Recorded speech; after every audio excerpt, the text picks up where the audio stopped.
Welcome students, RPSC online classes की आपकी अपनी पाठशाला में स्वागत है आपका।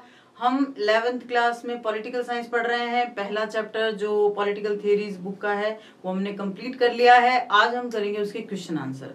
देखो बच्चों, पॉलिटिकल साइंस जब पढ़ते हैं तो कॉम्प्रिहेंशन के अगर हम नजरिए से देखें तो बहुत समझ में आ जाता है कई बार कि भी कोई चीज हमें समझनी है। लेकिन पता है बच्चों को प्रॉब्लम क्या आती है? आप लोगों को प्रॉब्लम ये आती है कि उनको अपनी समझ को इंटरप्रेट कैसे करें, कैसे जो आपने चीज समझी है उसको शब्दों में उतारें। तो वो भी किसी हद तक हम आपकी समस्या को सुलझाने की कोशिश कर रहे हैं। मैं हर एक चैप्टर के बाद आपको क्वेश्चन आंसर कराऊंगी ताकि आपको ये भी पता रहे कि जब आपने चैप्टर समझ लिया है तो आपकी समझ को शब्दों में कैसे डालना है, कैसे आपको किसी क्वेश्चन का आंसर देना है। ये ना सिर्फ आपकी समझ के लिए है बल्कि प्रैक्टिकली जब अभी आप स्कूल नहीं खुले हैं तो स्कूल नहीं जा रहे हो सकता है आपको ऑनलाइन जो है होमवर्क मिल रहा है, लेकिन प्रॉब्लम अभी भी वही की वही है कि कैसे हम उसको लिखें। तो वो भी आपकी प्रॉब्लम का सोल्यूशन हो जाएगा। एग्जाम में आप कैसे याद करें, परफेक्ट वर्ड्स क्या होते हैं किसी भी क्वेश्चंस के आंसर लिखने के लिए, तो वो भी आपका प्रॉब्लम का सोल्यूशन हो जाएगा। तो चलिए शुरू करते हैं चैप्टर फर्स्ट के Q&A सेशन को। चैप्टर फर्स्ट का जो पहला क्वेश्चन है वो है राजनीतिक सिद्धांत के बारे में नीचे लिखे कथनों में से कौन सा सही है और कौन सा गलत। ये एकदम कॉम्प्रिहेंसिव क्वेश्चन है। कॉम्प्रिहेंसिव का मतलब आपकी समझ को विकसित करने वाला। आपने जो चैप्टर पढ़ा है उसमें से ये सार निकल के आता है कि भाई आपने क्या समझा उस चीज को। तो चलिए देखते हैं क्या क्या है। पहला है कि राजनीतिक सिद्धांत उन विचारों पर चर्चा करते हैं जिनके आधार पर राजनीतिक संस्थाएं बनती हैं। यानी कि जो इंस्टीट्यूशंस किसी भी पॉलिटिकल सिस्टम में, किसी भी राजनीतिक व्यवस्था में बनते हैं, उन इंस्टीट्यूशंस के बनने का बेस क्या है, उन इंस्टीट्यूशंस को क्यों बनाया गया है, उन संस्थाओं का काम क्या होगा, वो संस्थाएं किन नियमों में बंधी रहेगी, इन सब की चर्चा राजनीतिक सिद्धांत में की जाती है या नहीं की जाती। तो आप देखिए की जाती है। बिल्कुल, राजनीतिक सिद्धांतों का काम ही यही है कि विचारधाराएं स्थापित करना और उनके आधार पर राजनीतिक संस्थाओं का निर्माण करना। तो ये कथन बिल्कुल सही है। तो आप इसके लिए बारे में क्या लिखेंगे कि ये कथन बिल्कुल सही है। ठीक है ना, ये कथन सही है। नेक्स्ट है राजनीतिक सिद्धांत विभिन्न धर्मों के अंतर संबंधों की व्याख्या करते हैं। यानी कि एक दूसरे धर्म के साथ किस तरह से क्या क्या उनमें डिफरेंसेस हैं, क्या क्या उन धर्मों में समानताएं हैं, क्या ऐसी चीज है जो उन धर्मों को आपस में बांधे हुए। जैसे आप छोटा सा एग्जांपल ले लीजिए, भारत है। भारत में कितने धर्मों के लोग निवास करते हैं और बिल्कुल हार्मोनियसली जो है निवास करते हैं, बिल्कुल भाईचारे के साथ रहते हैं।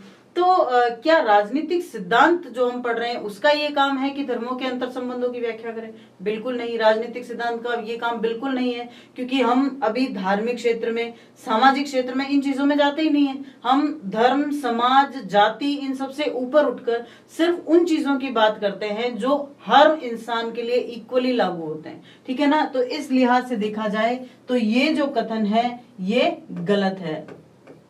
ये राजनीतिक सिद्धांत के नजरिए से अगर देखा जाए तो सही कथन नहीं है। नेक्स्ट है ये समानता और स्वतंत्रता जैसी अवधारणाओं के अर्थ की व्याख्या करते हैं, उनके अर्थ को समझाते हैं कि है क्या वास्तव में। बिल्कुल सही है। हम काम ही यही कर रहे हैं। हर इंसान के लिए जो लागू हो, चाहे वो स्वतंत्रता हो, चाहे वो समानता हो, चाहे वो न्याय हो, चाहे वो नागरिकता हो, चाहे वो सांप्रदायिक जो सांप्रदायिकवाद है। यानी कहने का मतलब हर वो विचारधारा, हर वो पर्सपेक्टिव जो एक आम इंसान पर लागू होता है राजनीतिक दृष्टि से, उसकी हम व्याख्या करते हैं। तो यानी कि ये कथन बिल्कुल सही है कि हाँ, राजनीतिक सिद्धांत में जो स्वतंत्रता, समानता जैसे सभी पहलुओं की व्याख्या की जाती है। नेक्स्ट है ये राजनीतिक दलों के प्रदर्शन की भविष्यवाणी करते हैं। कौन दल कैसा रहेगा, कौन सा दल चुनाव जीतेगा, ये हमारा काम नहीं है, ये सिद्धांतों का काम नहीं है। ठीक है ना। सिद्धांत तो ये बताते हैं कि क्या होना चाहिए, क्या होगा तक सिद्धांत डील नहीं करते। वो एकदम व्यवहारिक चीजें हैं, वो एकदम बाद की बातें हैं। तो यानी कि ये कथन भी जो है वो बिल्कुल गलत है। तो आपको समझ में आ गया होगा कि किस प्रकार से हमें क्वेश्चन को इंटरप्रेट करना है। ठीक है ना। The question is which of the following statements are true और false about political theory. The first statement is it discusses idea that form the basis of political institutions. बिल्कुल सही बात है।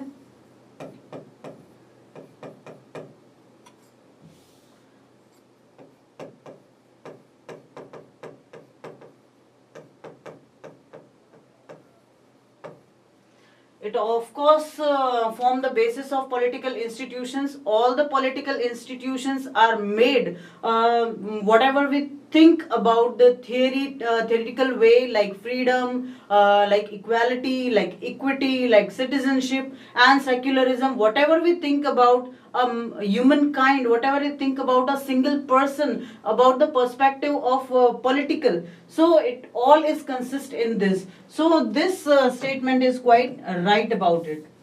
Okay.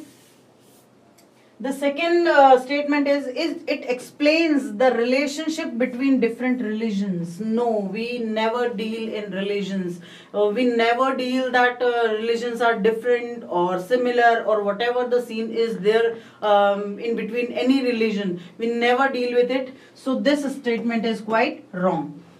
Then it explains the meaning of concept like equality and freedom. Of course it explains. Of course we deal in the meanings of all the concepts, all the perspectives. So this statement is right. And it predicts the performance of political parties. No, we never predict any kind of prediction or any kind of futuristic thing about whatever is it political party or is it an institution. We never predict a future. So this statement is quite wrong. तो ये है आपका पहला question. आइए देखते हैं दूसरे question में क्या है. सेकंड क्वेश्चन जो है बहुत ही इंटरेस्टिंग क्वेश्चन है. क्वेश्चन है कि राजनीति उन सबसे बढ़कर है जो राजनेता करते हैं. क्या आप इस कथन से सहमत हैं? इसका एग्जाम्पल भी दीजिए. हमने जब शुरुआत की थी चैप्टर की तो हमने क्या बात की थी कि राजनीति क्या है. ये हमारा सबसे पहला टॉपिक था डिस्कशन का.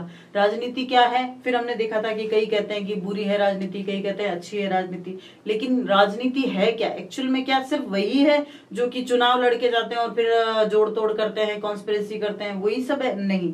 तो एक्चुअल में ये पूछा गया. अब आप समझ तो गए इस चीज को, लेकिन उस चीज को इंटरप्रेट कैसे करना, आंसर कैसे लिखना है, ये देखते हैं. देखो मैंने क्या लिखा है. राजनीति के बारे में लोग अलग अलग राय रखते हैं. ऐसे में एक निश्चित विचार विकसित कर पाना मुश्किल होता है. तो इन्हें हम क्या करते हैं? इन्हें हम दो श्रेणियों में विभाजित कर सकते हैं.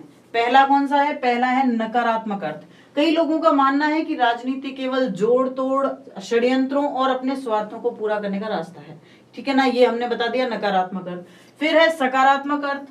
इससे अलग जो राजनेता हैं या उनसे जुड़े हुए लोग हैं वो राजनीति को किस रूप में देखते हैं? वो राजनीति को समाज सेवा के रूप में देखते हैं.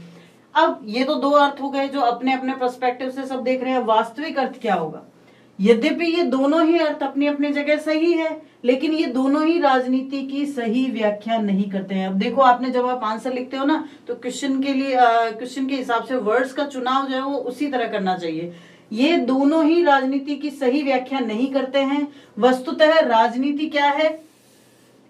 राजनीति विचारधाराओं, सिद्धांतों और मूल्यों का एक ऐसा मिश्रण है जिसके आधार पर शासन का प्रकार निर्धारित भी किया जाता है और उसे संचालित भी किया जाता है. यानी अगर आपको राजनीति की परिभाषा लिखनी हो तो यही प्रॉपर लिखनी है कि राजनीति विचारधाराओं, सिद्धांतों और मूल्यों का एक ऐसा मिश्रण है जिसके आधार पर शासन का प्रकार निर्धारित भी किया जाता है और उसे संचालित भी किया जाता है. इस प्रकार ये कहा जा सकता है कि राजनीति सिर्फ वही नहीं है जो राजनेता करते हैं, बल्कि उससे कहीं ज्यादा है. तो ये हमारा आ गया प्रॉपर आंसर. अब इसमें पूछा है कि एक उदाहरण भी दीजिए. ठीक है ना, तो हम उदाहरण इसका ये दे सकते हैं कि कोई राजनेता यदि चुनाव जीतने के लिए जातिवाद का सहारा लेता है तो उसे राजनीतिक हथकंडा कहा जा सकता है. परंतु सही मायने में राजनीति क्या है? पिछड़ी जातियों के संदर्भ में संविधान में कहा गया है, सोच विचार कर जो व्यवस्था उनके लिए कानूनी रूप से की गई है वो राजनीति है. ठीक है ना, वो राजनीति नहीं है जो कि भाई इस जाति के आधार पर मुझे वोट दे दीजिए, इस जाति के आधार पर मुझे, वो राजनीति नहीं है. राजनीति वो है जो हमारे संविधान में पिछड़ी जातियों को आगे लाने के लिए, उन्हें मेन स्ट्रीम में शामिल करने के लिए की गई है, वो राजनीति है. So the second question is, politics is more than what politicians do. Do you agree with this statement? Give example. Okay, now the turn is you. How to interpret your words? Okay. People have different opinions about politics. That's why it is quite difficult to develop a single kind of opinion. We can divide these opinions into two categories. The first is negative meaning. Many people believe that politics is only conspiracy and fulfilling on self interests. ये बहुत से लोग सोचते हैं, शायद हम भी सोचते हैं कि जो षड्यंत्र होता है या सिर्फ अपना फायदा देखना होता है वही राजनीति है. So and the second is positive meaning. Different from this, there are many politicians and the people connected to them believe that politics is a kind of social service. So these two are the opinions we always develop about politics in a society. But what is the real meaning? Now we talk about the real meaning. Yet both the meanings are right at their own places, but these both are not giving the exact example of politics. In fact, politics is, now this is the quite definition of politics. Politics is a kind of mix of concepts, principles and values. What is politics? It is a kind of mix of concepts, principles and values. The governing system is built and conducted on the basis of these values, principles and concept. And consequently, it is said that politics is not merely what politicians do, but it is much more than it. Okay, for example, we can say that if politicians adopt the support of caste system just to win his election, it will not be called the real politics. But in the real meaning of politics, whatever is said in constitution to keep the backward caste ahead and in mainstream. So तो real politics क्या हुई जब हम backward caste को mainstream में लाने की बात करते हैं. तो आप इसके साथ ही इसका स्क्रीनशॉट ले लीजिए ताकि अगर आपको आंसर्स को इंटरप्रेट करना हो तो आप आराम से कर सकें.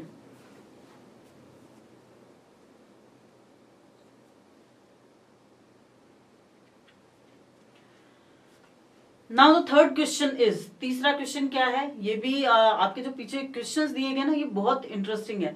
मतलब छोटी क्लास में या अब तक 7वीं 8वीं तक जब आपने क्वेश्चंस पढ़े तो वही होते थे कि आपको बुक में निशान लगा दिया या ये कह दिया कि भाई यहाँ से यहाँ तक इस क्वेश्चन का आंसर है. अब ऐसा नहीं है, क्योंकि अब आप बड़ी क्लासेस में हो, you are going to study higher classes. तो क्या होगा, तो आपको क्वेश्चंस ऐसे दिए जाएंगे ताकि आप समझो कि क्या पूछा गया है. मेन प्रॉब्लम यही होती है जब आप थियोरेटिकल सब्जेक्ट पढ़ते हो, खास करके ह्यूमैनिटीज में, खास करके ये जो आर्ट्स स्ट्रीम आपने ले रखी है ह्यूमैनिटीज, इसमें आपको प्रॉब्लम कहाँ आती है कि क्वेश्चन आपको समझ में आ रहा है, आपको मन में कहीं ना कहीं वो भाव भी आ रहे हैं कि हाँ ये क्वेश्चन का आंसर ऐसा होना चाहिए, लेकिन वो शब्द नहीं निकल के आते कि हमें क्या लिखना होता है. ठीक है ना. तो वही कोशिश हम कर रहे हैं कि आपको समझा सकें कि किस प्रकार से आंसर लिखने हैं. थर्ड क्वेश्चन इज, लोकतंत्र के सफल संचालन के लिए नागरिकों का जागरूक होना जरूरी है. टिप्पणी कीजिए. बहुत ही आसान सी बात है, एक बार सुनते ही हम लोग स्टक तो कर गया हमारे दिमाग में कि हाँ अगर नागरिक जागरूक होंगे तब कहीं जाके लोकतंत्र सफल होगा, लेकिन लिखे क्या. ठीक है ना. तो आइए देखते हैं क्या लिखना है ऐसे में.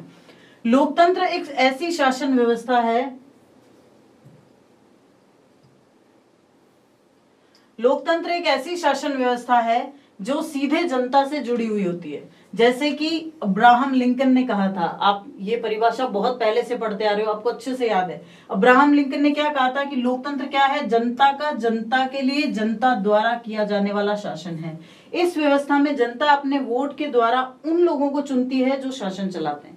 यानी लोकतंत्र किसका है, अल्टीमेटली हमारा ही शासन है. तो अगर क्या है, पहला, नागरिक सजग हैं और बिना पूर्वाग्रहों के अपनी सरकार चुनते हैं. पूर्वाग्रह का मतलब होता है बिना किसी रंजिश के अपनी सरकार चुनते हैं, तो ये उनके जीवन और भविष्य के लिए सही होगा. हम सिर्फ किसी एक बेसिस पर सरकार को नकार नहीं सकते और एक बेसिस पर किसी को सरकार बनाने नहीं दे सकते. उसके लिए हमें ओवरऑल कंट्री का जो डेवलपमेंट प्रोसेस है वो देखना होता है. तो यानी कि नागरिक सजग होंगे तभी वो अच्छी सरकार बनाएंगे. क्योंकि एक सरकार, अगर मैं वोट दे रही हूं तो वो सरकार सिर्फ मेरे लिए नहीं बन रही है, वो सरकार पूरे देश के लिए बन रही है. ठीक है ना. तो वोट मेरा एक का भी इंपॉर्टेंट है, लेकिन वो सही तरीके से कास्ट किया जाना चाहिए. यदि मतदाता जाति या अन्य किसी धर्म या अन्य किसी भेदभाव के मत देता है तो इससे देश में समानता, स्वतंत्रता जैसे मूल्यों में भी वृद्धि होती है. ये हमें देखना पड़ेगा. मेरा एक वोट अगर मैं बिना जाति या बिना धर्म को कंसीडर किए दूं, तभी वो वोट सही मायने में जो है सही व्यक्ति को मिल पाएगा. सजग और सचेत नागरिक ही ये तय कर पाते हैं कि कौन सा व्यक्ति मत प्राप्त करने योग्य है और कौन सा नहीं. अगर मैं नहीं सिर्फ ये देखूं कि फलाना जो चुनाव में खड़ा हो रहा है वो मेरी जाति का है या मेरे धर्म का है, तो ही मैं उसे वोट दूंगी, तो ये यहाँ मैं बहुत बड़ी गलती करूंगी, ठीक है ना। यहाँ हर व्यक्ति जो वोट देता है वो गलती करेगा, ठीक है ना। तो आपको ये भी पॉइंट लिखना है कि सजग व्यक्ति ये जान पाता है कि किस व्यक्ति को सही तरीके से वोट देना है, किसको नहीं देना है। ये भी तभी जान पाएंगे जब आप बिल्कुल विजिलेंट होंगे, जब आप सजग होंगे।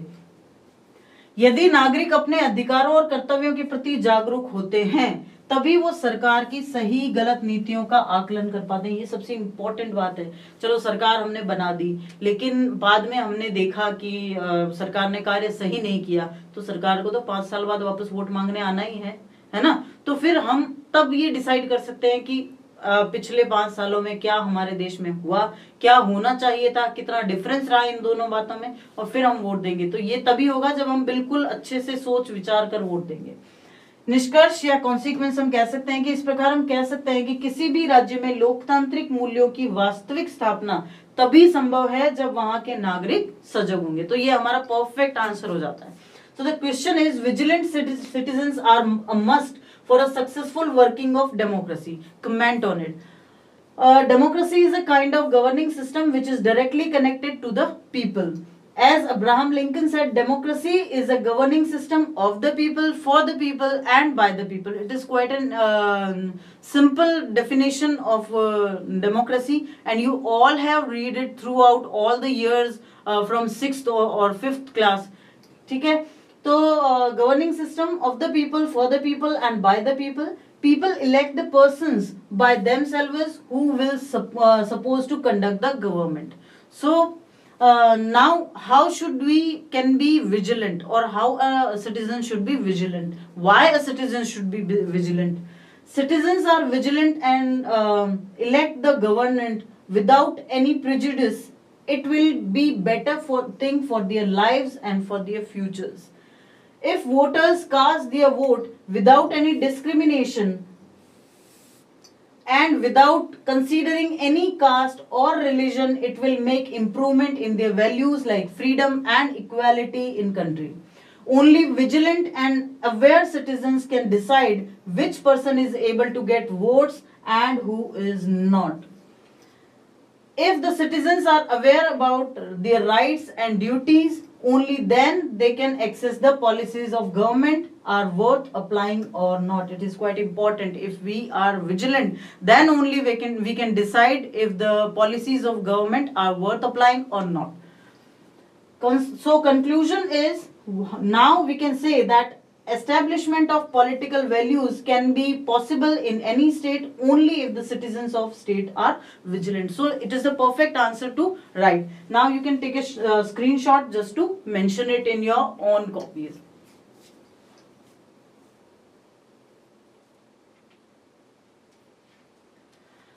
अब देखते हैं 4th क्वेश्चन। देखो क्वेश्चंस जो हैं वो कभी कभी थोड़े हाइपोथेटिकल हो जाते हैं, कभी कभी थोड़े ट्रिकी हो जाते हैं। ट्रिकी होने का मतलब है कि सामने दिख रहा है कि इसका आंसर क्या है, लेकिन वो लिखने का तरीका जो है वो थोड़ा चेंज हो जाता है पहले से। तो चौथा क्वेश्चन कुछ ऐसा ही क्वेश्चन है, राजनीतिक सिद्धांत का अध्ययन हमारे लिए किन रूपों में उपयोगी है? ऐसे 4 तरीकों की पहचान करें जिसमें राजनीतिक सिद्धांत हमारे लिए उपयोगी है। अब हमने जो पिछले क्वेश्चन का आंसर दिया कुछ कुछ मेल खा रहा है, लेकिन वो ये दोनों क्वेश्चन एक दूसरे से बिल्कुल अलग है, ठीक है ना। तो अब राजनीतिक सिद्धांत हमारे लिए क्यों उपयोगी? देखो जब हम पढ़ते हैं इस सब्जेक्ट को, नाम क्या है, पॉलिटिकल साइंस, लेकिन क्या हम इसे साइंटिफिकली अप्लाई कर सकते हैं? नहीं कर सकते। कहीं ऐसी चीजें हैं जो बिल्कुल साइंटिफिकली अप्लाई होती है, लेकिन कहीं ऐसी चीजें हैं जिसको ह्यूमैनिटीज की तरफ ले जाती है, ठीक है ना। तो उन चीजों पर डिस्कस करना है इस क्वेश्चन में। सिद्धांत क्या होते हैं? सबसे पहले सिद्धांत वो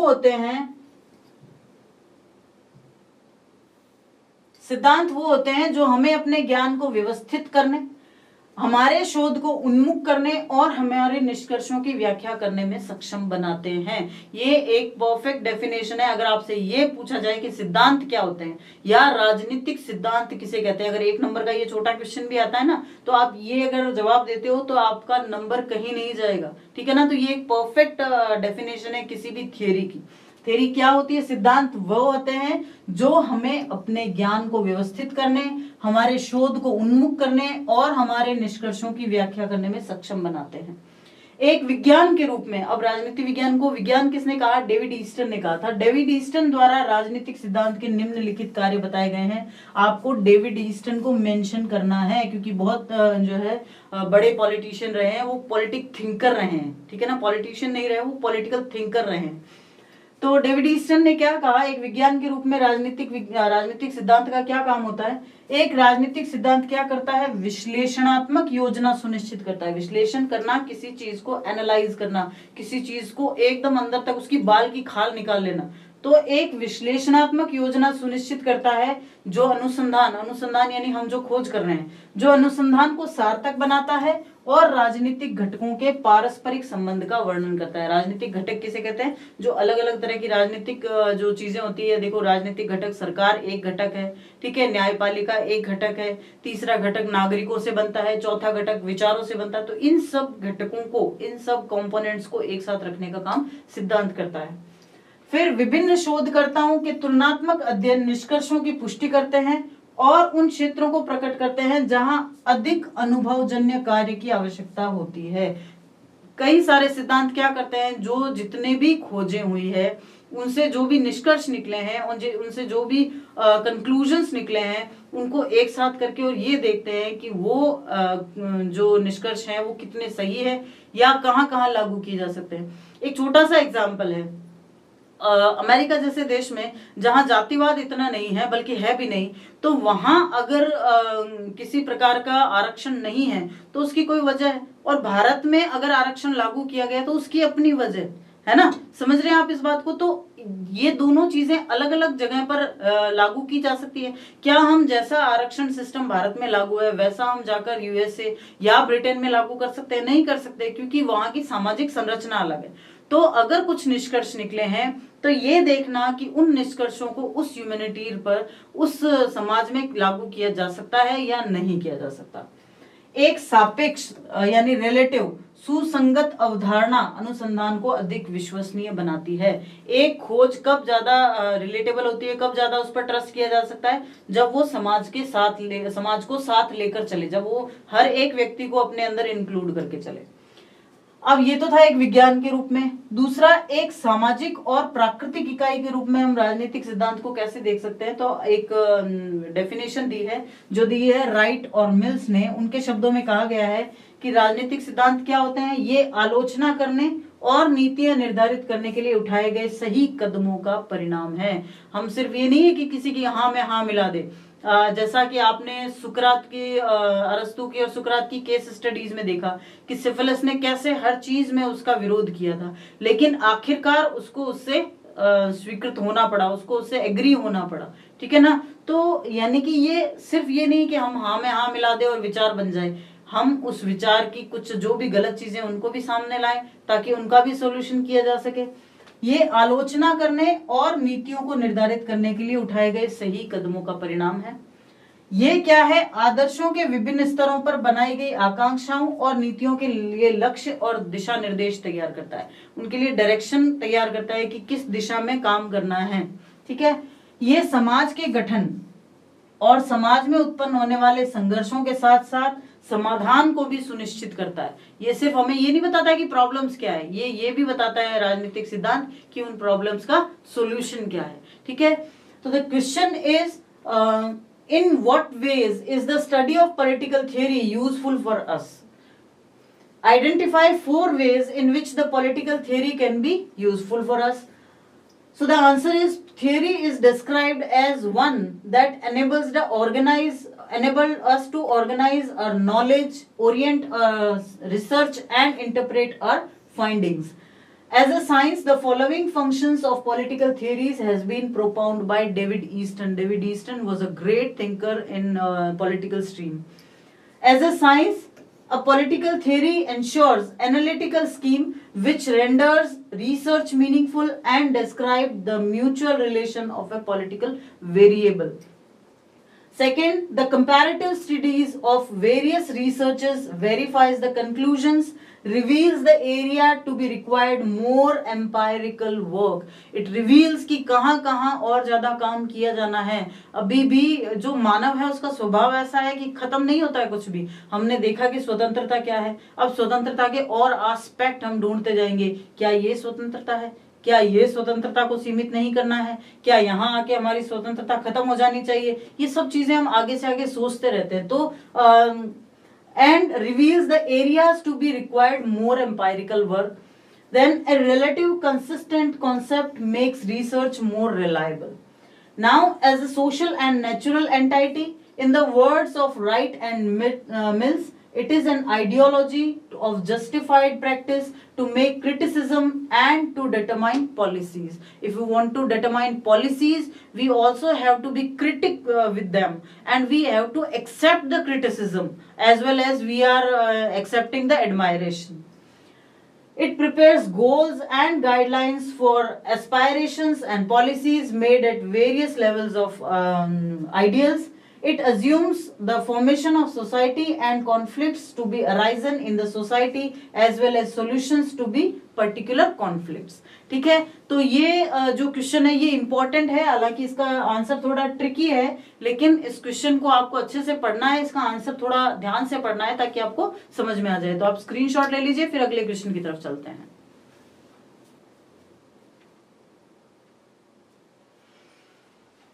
हाँ, ये इस चैप्टर का सबसे बढ़िया, सबसे इजी और सबसे इंटरेस्टिंग क्वेश्चन. ठीक है, क्या एक अच्छा प्रभावपूर्ण तर्क औरों को आपकी बात सुनने के लिए बाध्य कर सकता है? मतलब कहने का है कि क्या अगर आप अपनी बात लॉजिकली कहते हो, अपनी बात एकदम कॉन्फिडेंस के साथ कहते हो, एकदम तथ्यों के साथ कहते हो, तो क्या आप दूसरों को ये मानने के लिए बाध्य कर सकते हो कि आप सही हो?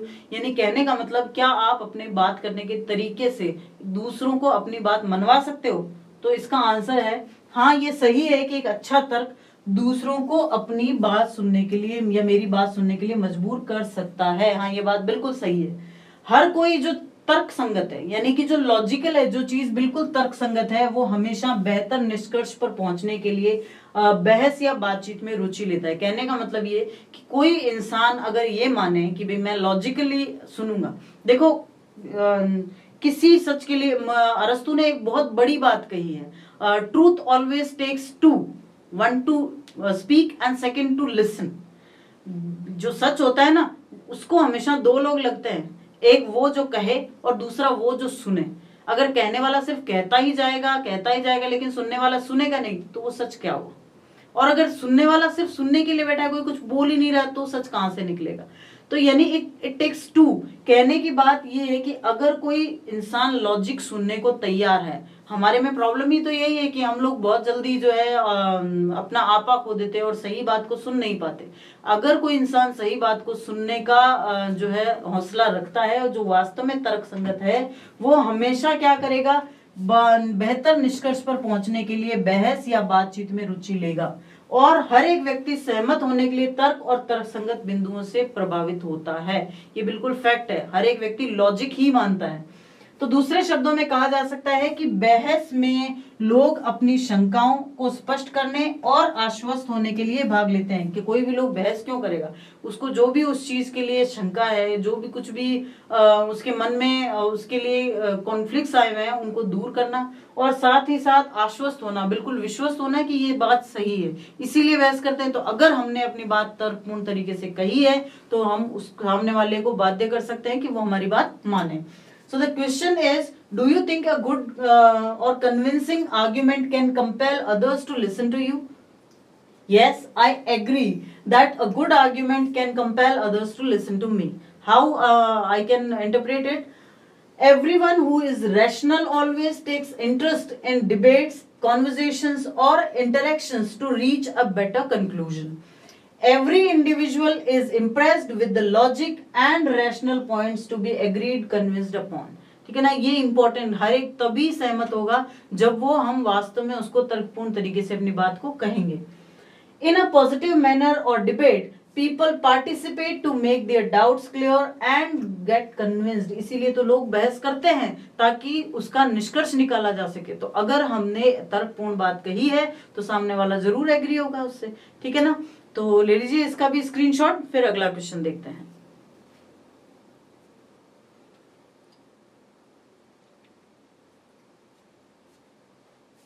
लास्ट क्वेश्चन आपके इस चैप्टर का, क्या राजनीतिक सिद्धांत पढ़ना गणित पढ़ने के समान है? जब हम इसको राजनीति विज्ञान कह रहे हैं तो मैथ और साइंस जिस तरह से एक साइंस की या विज्ञान की जो श्रेणी में आते हैं, क्या राजनीतिक सिद्धांत पढ़ना गणित पढ़ने के समान है? अपने उत्तर के पक्ष में जो है कारण, उनके कारण दीजिए या उनके वजह बताइए। अब देखो एक बार इस क्वेश्चन को ध्यान से समझो। हम गणित में क्या पढ़ते हैं? हमने पढ़ा कि सूत्र लगाना है भाई। हमारे अगर क्वेश्चन में आ गया है कि tell the total of this, तो हमने ये पता लगा लिया कि इसमें हमें जोड़ करना है। जोड़ करने का मतलब एक को दूसरे के साथ मिलाना है। रिड्यूस करना है तो हमें माइनस का चिन्ह लगाना है और उसमें से घटा देना है। कहने का मतलब हर चीज हम बिल्कुल पूरे फैक्ट्स के साथ पढ़ते हैं और साथ ही साथ में वो जो फॉर्मूलाज अप्लाई करते हैं। तो क्या पॉलिटिकल थ्योरी में भी उस तरह के फॉर्मूलाज अप्लाई किए जा सकते हैं जैसे हम मैथमेटिक्स में करते हैं? ठीक है ना, चलिए देखते हैं इसका आंसर क्या होगा। राजनीतिक सिद्धांत का अध्ययन करना गणित के अध्ययन करने जैसा नहीं है, बिल्कुल नहीं है। हालांकि बात हम सिद्धांतों की कर रहे हैं, बात हम राजनीति विज्ञान की कर रहे हैं, लेकिन इसका अध्ययन बिल्कुल भी गणित के अध्ययन करने जैसा नहीं है, क्योंकि गणित में किसी भी आकार की विशिष्ट परिभाषाएं होती है। भाई गणित में पता है कि अगर कोई आकृति ऐसी है तो इसको त्रिभुज ही कहेंगे, कोई आकृति ऐसी है तो इसको रेक्टेंगल ही कहेंगे, कोई आकृति अगर ऐसी है जिसमें 5 भुजाएं हैं तो उसको पेंटागन ही कहेंगे। We are not going to tell them anything else, कुछ और नहीं कहेंगे हम उनको। लेकिन क्या राजनीति में ये लागू हो सकता है? भाई जैसा मैंने अभी आपको एग्जांपल दिया कि एक जातिवाद का सिस्टम जो भारत में है वो कहीं और नहीं है। क्या हम जो आरक्षण या रिजर्वेशन या इस तरह की कोई भी पॉलिसी किसी और जगह लागू कर सकते हैं? नहीं कर सकते, है ना। तो हर जगह अलग अलग तरह के लोग अलग अलग जो है स्ट्रीम में बसते हैं, उनके ऊपर एक जैसे नियम अप्लाई नहीं किए जा सकते, क्योंकि गणित में किसी भी आकार की विशिष्ट परिभाषाएं हो सकती हैं, जैसे त्रिभुज, वर्ग या विशेष क्षेत्रों की जो शर्तों के अनुसार लागू हो सकती है। इसके विपरीत राजनीति में क्या होता है? राजनीतिक सिद्धांत क्या करते हैं? लोगों और राज्यों की जरूरतों और आकांक्षाओं से संबंधित है। जो सामंजस्यपूर्ण संबंध, यानी उनको आपस में जोड़े कैसे रखना है, संबंधों को विकसित करने के लिए विभिन्न मुद्दों पर अलग अलग राय रख सकते हैं। एक बहुत ही सिंपल सा एग्जांपल देती हूँ। अब आप हैं और आपकी कोई भी फ्रेंड है, या जैसे आप अगर बेस्ट फ्रेंड्स हो, 2 जने, whether they can be boys और दे कैन बी गर्ल्स, ठीक है ना। तो आप और आपके बेस्ट फ्रेंड में लड़ाई हो जाती है। आपको पता है कि आप सही हो, बट टिल ही और she is your best friend, आप नहीं चाहते हो, you don't want to lose her और हिम, तो आप क्या करेंगे? तो आप कई बार सही होते हुए भी, चलो रे मेरी गलती है, चल सॉरी, ठीक है ना, बात खत्म। क्या हमने इसमें अप्लाई किया कि तू ही गलत है तो तू ही सॉरी बोले? नहीं ना। तो हम कई बार क्या करते हैं, डिफरेंट सिचुएशन में डिफरेंट जो एस्पेक्ट्स हैं उनको अप्लाई कर देते हैं। ऐसा मैथ्स में नहीं हो सकता। मैथ में जहां जो फॉर्मूला अप्लाई होना है वो वही होगा, लेकिन चूंकि राजनीति सिद्धांत जो है वो सीधे लोगों की भावनाओं से जुड़े हैं, लोगों के जीवन से जुड़े हैं, राज्य की व्यवस्थाओं से जुड़े हैं और लोगों के आम जीवन से जुड़े हैं, इसलिए एक जैसे सिद्धांत, एक जैसे नियम, एक जैसे फॉर्मूलाज हर बार अप्लाई नहीं किए जा सकते। जो सामंजस्यपूर्ण संबंधों को विकसित करने के लिए विभिन्न मुद्दों पर अलग अलग राय रख सकते हैं। राजनीतिक सिद्धांत में हम उन राजनीतिक विचारों की उत्पत्ति, किसकी बात करते हैं? विचारों की उत्पत्ति, अर्थ और महत्व की बात करते हैं जिनसे हम परिचित हैं, जैसे कि स्वतंत्रता, समानता, नागरिकता, न्याय, विकास, राष्ट्रवाद, धर्मनिरपेक्षता आदि। और इन सब की बहुत सी अलग अलग परिस्थितियों में अलग अलग परिभाषाएं दी जा सकती है। एक छोटा सा एग्जांपल मैं बताऊंगा आपको। जैसे मेरे लिए राष्ट्रवाद क्या होगा, मेरे लिए या किसी के लिए भी राष्ट्रवाद ये हो सकता है कि मेरा राष्ट्र मेरे लिए सबसे ऊपर है और उस राष्ट्र के लिए मैं कुछ भी करूंगी, ठीक है। तो अब क्या होगा, अब अगर मैंने किसी व्यक्ति को देखा जो मेरे देश के खिलाफ गलत काम कर रहा है, तो मैं क्या उसको जाके सीधा ही मार दूंगी? नहीं ना। उसके लिए क्या होगा, उसके लिए एक प्रोसीजर होगा।